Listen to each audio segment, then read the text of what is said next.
नमस्कार शुभ सकाळ। आज डिसेम्बर मास 4 तारिख रविवार। आपणको भल पाइबा और आशीर्वाद स्वरूप गोटे गोटे लाइक कर दियंतु एवं नुआ होइथिले चैनल को सब्सक्राइब करी पाखरे थिबा बेल आइकन को क्लिक कर दियंतु। मु आज आपण मानक पई केतेगोटी गुरुत्वपूर्ण खबर आनिछि।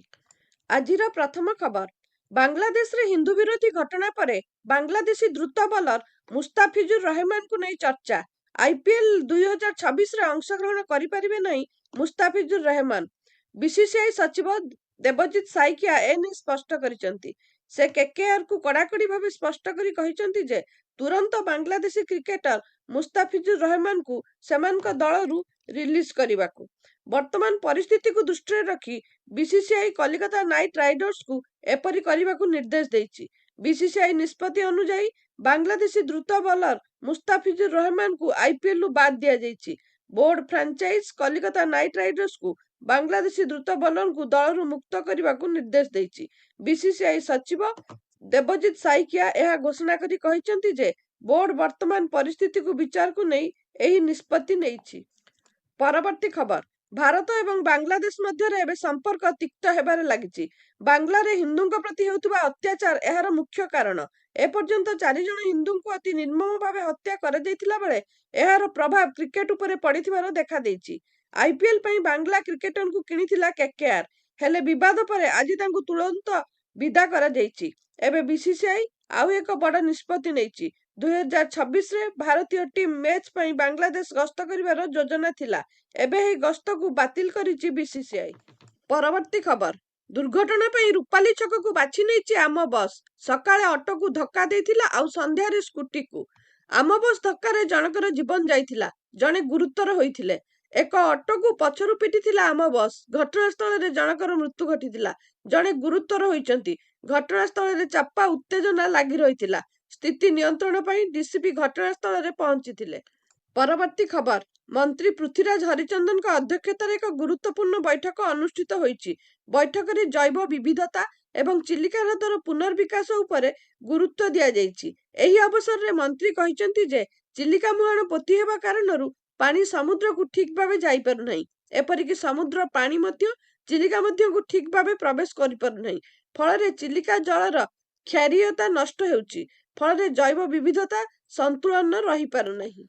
परवर्ती खबर, निकटरे ओडिशा लोकसेवा आयोग पक्षरु ओडिशा सिविल सर्विस परीक्षा 2025 पई विज्ञप्ति प्रकाश पाइथिला। हेले एथिरे ओएस ओआरएस आदि केतक कैडर रे आदौ पदवी नथिबारु आशायींक मध्यरे असंतोष सृष्टि होइथिबार खबर प्रकाशित होइथिला। मुख्यमंत्री मोहन चरण माझी ए संपर्क रे जानिबा परे एथिरे तुरंत हस्तक्षेप करी एही सब पदवी संपर्क रे समीक्षा करी खाली पदवी पूरणी पई निर्देश देइथिले। एहा फल रे ओडिशा प्रशासनिक सेवा रे 14 टी, ओडिशा राजस्व सेवा रे 113 टी, ओडिशा परिवहन सेवा रे 16 टी और ओडिशा मंगल सेवा रे 8 टी पदवी पूरण पई ओडिशा लोकसेवा आयोग को अनुरोध करा जाइछि। समुदाय 151 टी अधिक पदवी पई अनुरोध करा जाइछि। परवर्ती खबर, ग्रीन स्टिकर नहीं बड़ सूचना देले परिवहन मंत्री विभूतिभूषण जेना। ग्रीन स्टिकर गाड़ी रे लगाइबा बाध्यतामूलक नुहे बोली कहिले परिवहन मंत्री विभूतिभूषण जेनाଙ୍କ କହିବା अनुसार एही मासरे समस्त आरटीओ को पर्याप्त परिमाण ग्रीन स्टिकर दिया जिवो। ग्रीन स्टिकर केवल एक सूचक, कौनसी देय देबाकू पड़िबो नहीं। एथिपई कौनसी अत्यधिक बोझ नेबार आवश्यकता नहीं। तेबे पूर्वरु एक गुजब रहिथिला जे गाड़ी रे ग्रीन स्टिकर न लगाइले तेल मिलिबो नहीं, किंतु एहाकू मंत्री खंडन करी गुजब कहिसंती। जेउ मानकर पॉल्यूशन सर्टिफिकेट रहिछि सेमाने ही ग्रीन स्टिकर आरटीओ रु नै परिबे।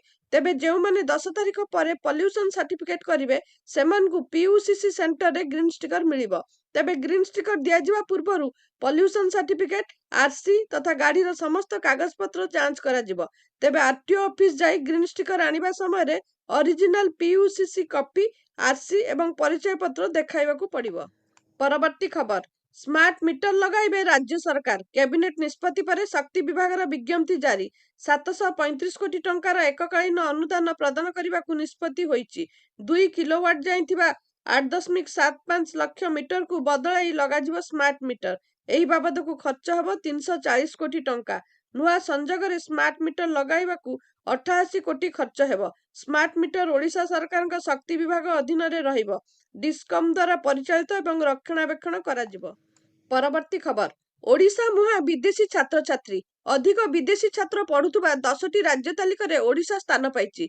कलिकता, हैदराबाद और तेलंगाना भली स्थान रे अनेक ख्यातनामा शिक्षानुष्ठान थिले भी ओडिशा सेमानकु पछरे पकाई एही गौरव हातेइछि।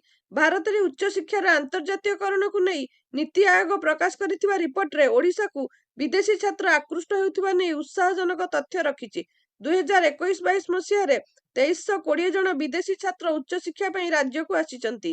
ଏମାନେ ବିଭିନ୍ନ ଶିକ୍ଷାନୁଷ୍ଠାନରେ ସ୍ନାତକ, ସ୍ନାତକୋତ୍ତର, ପିଏଚଡି ରେ ନାମ ଲେଖାଇଥିଲେ। ଅନ୍ୟ ରାଜ୍ୟଗୁଡ଼ିକୁ ପଛରେ ପକାଇ ବିଦେଶୀ ଛାତ୍ରଙ୍କୁ ଆକୃଷ୍ଟ କରିବାରେ ସକ୍ଷମ ହୋଇଛନ୍ତି ଓଡ଼ିଶା ଓ ହରିୟାଣା। ଓଡ଼ିଶାରେ ଏବେ 2362 ବିଦେଶୀ ଛାତ୍ରଛାତ୍ରୀ ଅଧ୍ୟୟନ କରୁଛନ୍ତି। ବିଟେକ୍ ରେ ସର୍ବାଧିକ 2221 ଛାତ୍ରଛାତ୍ରୀ ପଢୁଛନ୍ତି। ପରବର୍ତ୍ତୀ ଖବର ଭୁବନେଶ୍ୱର ସ୍ଥିତ କ୍ୟାପିଟାଲ ହାଇସ୍କୁଲ ପଡ଼ିଆରେ ଆୟୋଜିତ ହୋଇଥିଲା ପୂର୍ବତନ ମୁଖ୍ୟମନ୍ତ୍ରୀ ଜାନକୀ ବଲ୍ଲଭ ପଟ୍ଟନାୟକଙ୍କ ଜନ୍ମ ଶତବାର୍ଷିକୀ ସମାରୋହ। ଏଥିରେ ଦଳ ମତ ନିର୍ବିଶେଷରେ ଯୋଗ ଦେଇଥିଲେ ମୁଖ୍ୟମନ୍ତ୍ରୀ ମୋହନ ମାଝୀଙ୍କ ସମେତ ଜେବିଙ୍କୁ ଜାଣିଥିବା, ମିଶିଥିବା ଏବଂ ତାଙ୍କ ସହ କାର୍ଯ୍ୟ କରିଥିବା ରାଜ୍ୟ ତଥା ଦେଶର ପ୍ରମୁଖ ରାଜନେତା ଓ ବ୍ୟକ୍ତିବିଶେଷ। ପରବର୍ତ୍ତୀ ଖବର ବିଗୁଡୁଛି ବାୟୁର ମାନ, ପ୍ରଦୂଷଣରେ ରେକର୍ଡ ଭାଙ୍ଗିଛି ଓଡ଼ିଶା। ଦେଶର ସର୍ବାଧିକ ପ୍ରଦୂଷିତ ସହର ଭିତରେ ଓଡ଼ିଶାର 3 ସହର ରହିଛି। ଏପଟେ ପ୍ରଦୂଷଣରେ ନୂଆଦିଲ୍ଲୀକୁ ଟପିଛି ଭୁବନେଶ୍ୱର। ଦିନକୁ ଦିନ ବାୟୁର ଗୁଣବତ୍ତା ବା AQI ଖରାପ ହେଉଥିବାରୁ ଚିନ୍ତା ପ୍ରକଟ କରିଛନ୍ତି ପରିବେଶବିତ୍। ଗତକାଲି ଅପରାହ୍ନ 4ଟାରେ ପ୍ରକାଶିତ ବୁଲେଟିନ ଅନୁସାରେ 332 AQI ସହ ତାଳଚେର ଭାରତର ସର୍ବାଧିକ ପ୍ରଦୂଷିତ ସହର। ଦ୍ୱିତୀୟ ସ୍ଥାନରେ ରହିଛି ବାରିପଦା, ଯାହାର AQI ରହିଛି 324। ସେହିପରି ଅନୁଗୁଳରେ ବାୟୁର ଗୁଣବତ୍ତା 321 ଥିଲାବେଳେ ତୃତୀୟ ସ୍ଥାନରେ ରହିଛି। ଏପଟେ ଗତ ସପ୍ତାହ ହେଲାଣି କ୍ରମାଗତ ଭାବେ ରାଜଧାନୀ ଭୁବନେଶ୍ୱରରେ AQI 300 ଉପରେ ରହୁଛି। ଗତକାଲି ସକାଳେ ଭୁବନେଶ୍ୱରରେ ବାୟୁର ତାପମାତ୍ରା 303 ଥିଲାବେଳେ ଅପରାହ୍ନରେ ରହିଛି 294। କଟକରେ ବି ପ୍ରଦୂଷଣ ମାତ୍ରା ଚିନ୍ତାଜନକ। ପରବର୍ତ୍ତୀ ଖବର ଶନିବାର ବିଜାପୁର ଜିଲ୍ଲାରେ ସୁରକ୍ଷା କର୍ମୀଙ୍କ ଏନକାଉଣ୍ଟରରେ 12 ଜଣ ନକ୍ସଲ ନିହତ ହୋଇଥିବା ପୋଲିସ କହିଛି। ଜଣେ ଅଧିକାରୀଙ୍କ କହିବା ଅନୁସାରେ ବିଜାପୁର ଜିଲ୍ଲାର ଦକ୍ଷିଣ ଅଞ୍ଚଳରେ ଏକ ଜଙ୍ଗଲରେ ସକାଳ 5ଟା ସମୟରେ ଗୁଳି ବିନିମୟ ହୋଇଥିଲା। ଛତିଶଗଡ଼ ପୋଲିସର ଏକ ୟୁନିଟ୍, ଜିଲ୍ଲା ରିଜର୍ଭ ଗାର୍ଡର ଏକ ଦଳ ନକ୍ସଲ ବିରୋଧୀ ଅପରେସନରେ ବାହାରିଥିଲେ। ସେହି ଅଞ୍ଚଳରେ ମାଓ କ୍ୟାଡରର ଉପସ୍ଥିତି ବିଷୟରେ ସୂଚନା ପାଇଥିଲା। ସୂଚନା ଅନୁସାରେ ସୁରକ୍ଷା କର୍ମୀ ଓ ମାଓବାଦୀଙ୍କ ଗୁଳି ବିନିମୟରେ 12 ଜଣ ନକ୍ସଲ ନିହତ ହୋଇଛନ୍ତି। ଅଧିକାରୀଙ୍କ କହିବା ଅନୁସାରେ ଗୁଳି ବିନିମୟ ଜାରି ରହିଛି। ଗତ ବର୍ଷ ଛତିଶଗଡ଼ରେ ସୁରକ୍ଷା ବାହିନୀଙ୍କ ପୃଥକ ଏନକାଉଣ୍ଟରରେ 285 ଜଣ ନକ୍ସଲ ନିହତ ହୋଇଥିଲେ। ସେମାନଙ୍କ ମଧ୍ୟରୁ ବିଜାପୁର ସମେତ 7ଟି ଜିଲ୍ଲାକୁ ନେଇ ଗଠିତ ବସ୍ତର ଡିଭିଜନରେ 257 ଜଣଙ୍କୁ ନିପାତ କରାଯାଇଥିଲା। ରାୟପୁର ଡିଭିଜନରେ ଥିବା गरियाबंद ଜିଲ୍ଲାରେ 27 ଜଣ ସୁରକ୍ଷା କର୍ମୀଙ୍କ ଗୁଳିରେ ନିହତ ହୋଇଥିଲେ। ପରବର୍ତ୍ତୀ ଖବର ନୂଆ ବର୍ଷରେ ଭାରତୀୟ କ୍ରିକେଟ ଦଳର ପ୍ରଥମ ପରୀକ୍ଷା ନ୍ୟୁଜିଲାଣ୍ଡ ବିପକ୍ଷରେ ହେବାକୁ ଯାଉଛି। ଭାରତୀୟ ଦଳ ନ୍ୟୁଜିଲାଣ୍ଡ ବିପକ୍ଷରେ 11 ଜାନୁଆରୀରୁ 3ଟି ଦିନିକିଆ ଏବଂ 5ଟି ଟି20 ମ୍ୟାଚ୍ ଖେଳିବ।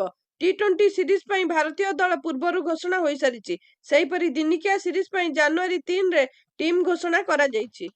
ଦିନିକିଆ ସିରିଜରେ ଶୁଭମନ ଗିଲ୍ ଦଳର ଅଧିନାୟକତ୍ୱ କରିବେ। ଦକ୍ଷିଣ ଆଫ୍ରିକା ବିପକ୍ଷରେ ଦିନିକିଆ ସିରିଜରେ ଆଘାତ କାରଣରୁ ଶୁଭମନ ଖେଳି ପାରିନଥିଲେ। ସେହି ସମୟରେ KL ରାହୁଲ ଅଧିନାୟକ ଦାୟିତ୍ୱ ତୁଲାଇଥିଲେ। ସେହି ସିରିଜକୁ ଭାରତ 2-1ରେ ନିଜ ନାମରେ କରିଥିଲା।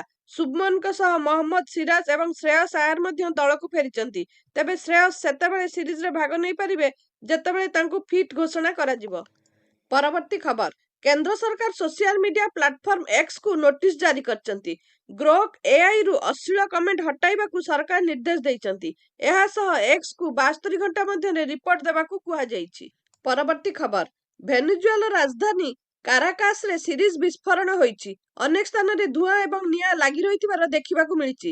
ଆମେରିକା ସହିତ ବଢୁଥିବା ଉତ୍ତେଜନା ମଧ୍ୟରେ ଏହା ଆମେରିକାର ବିମାନ ଆକ୍ରମଣ ହୋଇଥାଇପାରେ ବୋଲି ଆଶଙ୍କା କରାଯାଉଛି।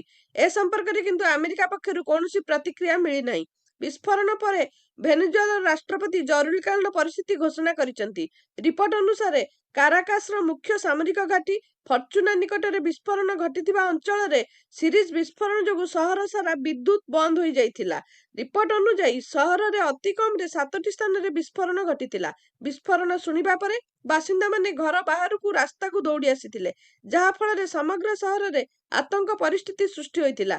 ସୋସିଆଲ ମିଡିଆରେ ମଧ୍ୟ ଅନେକ ଭିଡିଓ ପ୍ରକାଶ ପାଇଛି, ଯେଉଁଥିରେ ଆକାଶରେ ଅନେକ ବିମାନ ଉଡୁଥିବା, ଅନେକ ସ୍ଥାନରୁ ଧୂଆଁ ବାହାରୁଥିବା ଏବଂ ଅନେକ ସ୍ଥାନରେ ନିଆଁ ଲାଗିଥିବାର ଦେଖାଯାଉଛି। ଭିଡିଓଟିକୁ ସମ୍ପୂର୍ଣ୍ଣ ଦେଖିଥିବାରୁ ଆପଣଙ୍କୁ ବହୁତ ବହୁତ ଧନ୍ୟବାଦ। ଆଜି ପାଇଁ ଖବର ଏତିକି। ନମସ୍କାର।